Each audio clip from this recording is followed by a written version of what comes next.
चेली निर्मलाले न्याय पाउँछिन्। यही प्रश्न राखेँ। धन्यवाद।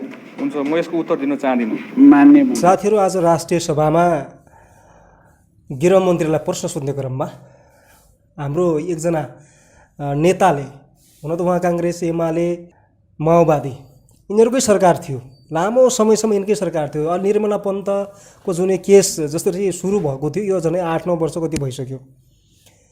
अब अहिले 4 महिना क्रस भएको छ यो सरकार बनेको, र 4 महिना क्रस भइसकेको यो सरकारलाई भनेको 4 महिना धेरै ठुलो कुरा होइन।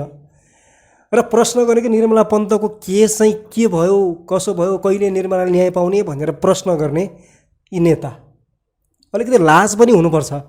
शरम भन्ने कुराहरू त छँदै छैन। यत्रो लामो समय आफ्नै सरकार, आफ्नै राज पटक 8-9 वर्ष होइन, धेरै वर्षबाट चल्दै आइरहेको यो अवस्थामा मानव निर्मलाको पन्तको केसको कुरा गर्दाखेरि त्यो अहिले 8 वर्ष 9 वर्ष लगभग भएको छ।